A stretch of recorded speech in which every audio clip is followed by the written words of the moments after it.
early impressions. What do I think about this unit?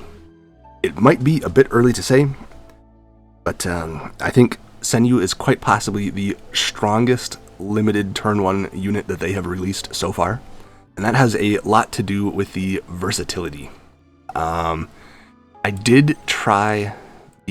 have tried a Dark Moon build or buff strip CC with, just shy of 100 crit rate, like 345 speed and 200-ish effect accuracy with the Dark Moon passive. I feel like it's just not good.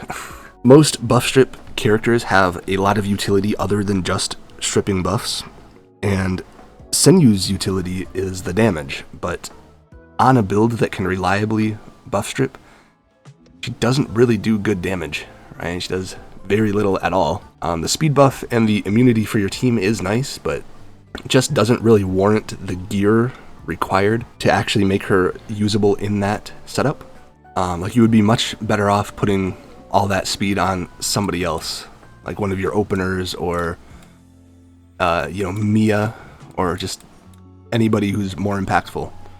So I don't think she really has the potential to be your main buff strip on a CC team. However, as a backup buff strip, she is really, really good in my opinion.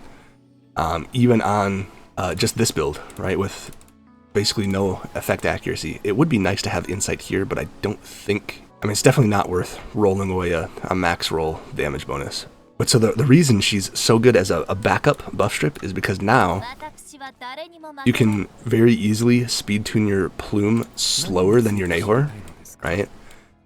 And then Senyu, even with like no effect accuracy, because her skill hits 4 times, it's pretty likely to strip buffs off of anyone who isn't built with effect res, right? So their Bulwark Lilith or Bulwark Hoyen or whatever is likely to get stripped by this skill 3, and then your Nahor can go and freeze everyone without proccing the Aya, and then Plume can go, and if you have additional CC after that, you're able to lock down the entire team, and it seems very nice, right? If you have some way to pull your Nahor back up to the front, maybe a Beonten or something. You had Messiah and Beonten, they banned the Messiah, and so you're just left with a Senyu, Plume, Nahor, Beo, right? And you can pull him back up, use the skill 2 to lock down whatever effect res Bulwark unit they had that didn't get stripped in the first go around, and she does enough damage that on a CC team, especially with a Revelation Plume, you actually are able to finish them off in 2 turns, right? So she's quite good there. Another area where she's very good is in Messiah Double Pump, right? Because one of the weaknesses of that team is if they ban your Beonten, you don't get to double pump, right? But Senyu's S3 does enough damage that you don't even need to, right? Like Messiah will get them down to 30% or whatever with his first S3, and then because she's so fast, she can just go right after him, and then she'll finish everyone off. So I feel like the main weaknesses that I've seen so far to really any Senyu team is Amber.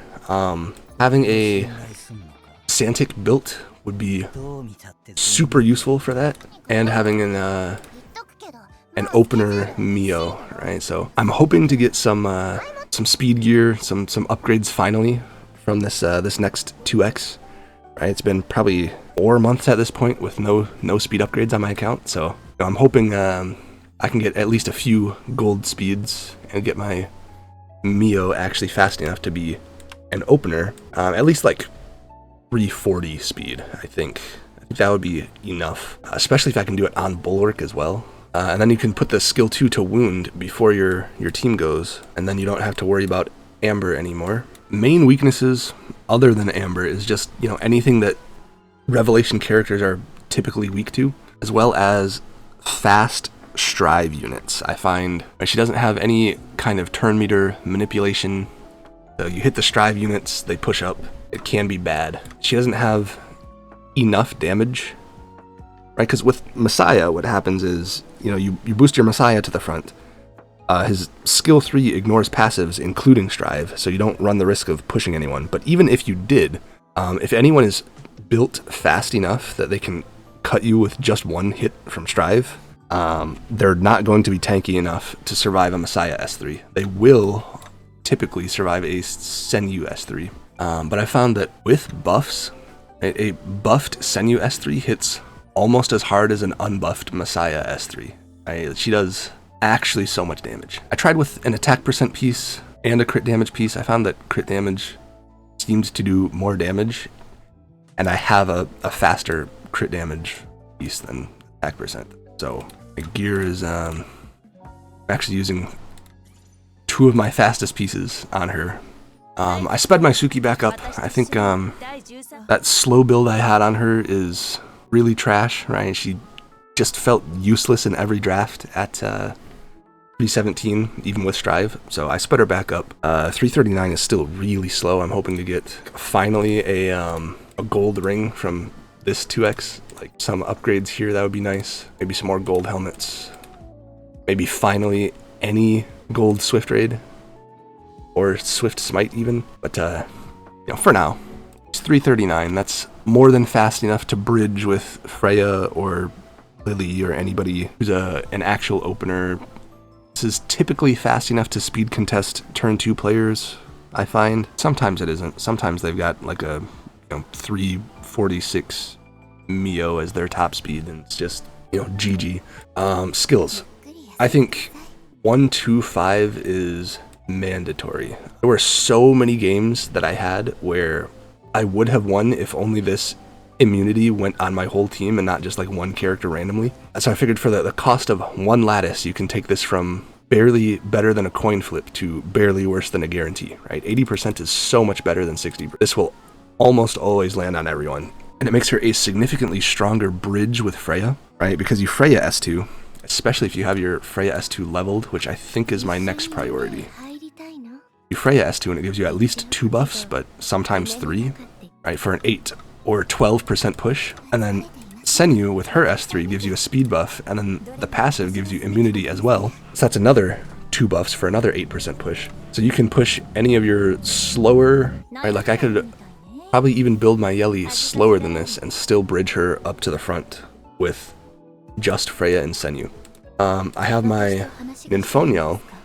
I slowed her down to get my Suki back up, but I've got her on Bulwark, exactly 1 speed faster than my Rin, so that without Freya on the team, she still goes before Rin. I think Rin with a Nymphoniel buff is very easily able to one-shot like any turn 1 player, and she can actually do pretty significant damage to turn 2 as well. But with Bulwark, if I pair her up with Freya, she'll now be faster than Senyu as well. And, once again, a buffed Senyu hits so hard. I'm finally done with all my testing, so I can lock in and actually start grinding again. I lost so many points testing my Mia. I finally got her from the selector, got the skill 1 up. I think she does need this level 3. I don't think level 1 is... She needs 2 more lattices at least. And probably also this at 5 for the cooldown. But, she's okay at 411. I think she does need at least 431. I lost like 400 points testing her. Lost a bunch of points testing her, right? But, our testing is done. I've re-geared my account, speed-tuned everything differently for a different drafting style. And so I think it's finally time we lock in and get those points back. I'm struggling here in Master, though, because everybody, like, the meta is completely different. Everyone drafts like a lunatic down here. like these people's drafts are insane. Right? I saw somebody yesterday with an Alicorn Linglo and Doki, and they were both on Bulwark, and these drafts are so much more creative than in the higher ranks, because you can do stuff that isn't optimal and still win. Right? Like in the higher ranks, if you do like a Bulwark Doki, like, it's so easy to just outspeed, right? Like, you just go faster and then kill the Doki before she gets a turn, right? Like, you need to have Strive if you're doing the the Alicorn Doki, right? But in the lower ranks, you can just kind of do whatever you want. With that, I think maybe a couple showcase games.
砕かれた夢が叫んでいる。一緒に耳を傾けて。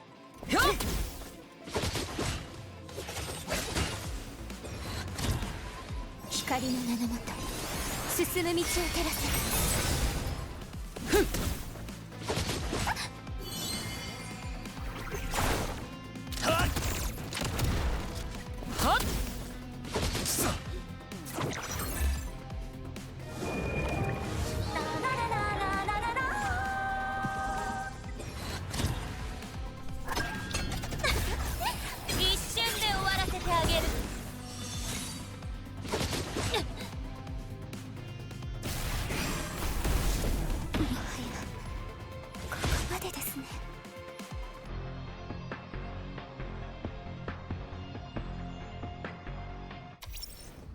目覚めこそ恵みなのよ。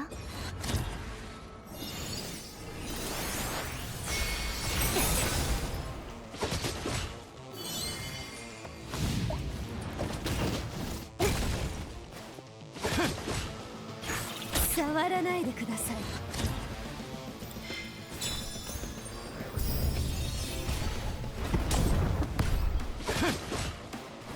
誤算だったわ。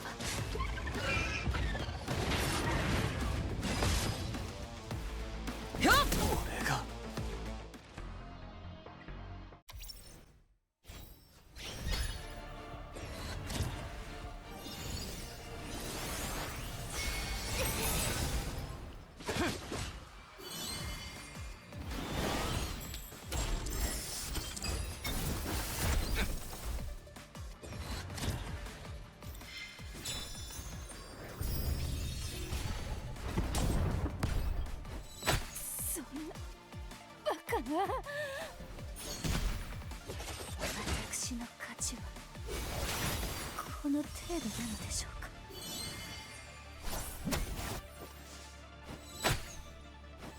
この程度。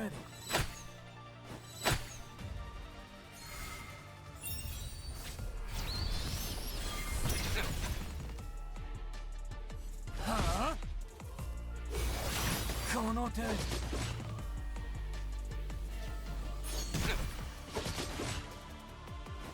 この程度。処刑開始だ。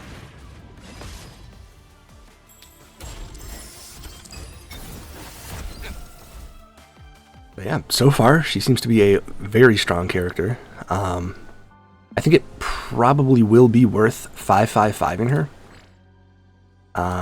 Because this extra 20 crit damage and 270 attack or so. Yeah, 20 crit damage, 270 attack, that'll make her do a lot more damage.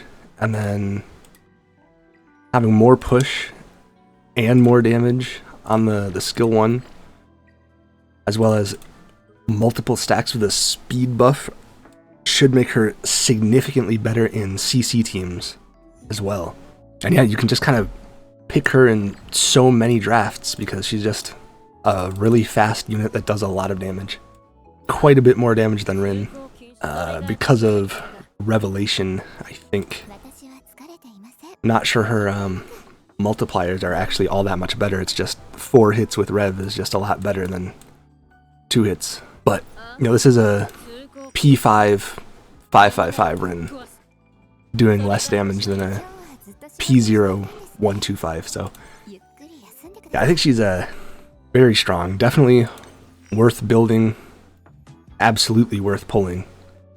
If you are a turn 1 player of any sort. If you got any questions, leave them in the comments, and until next time, see you later.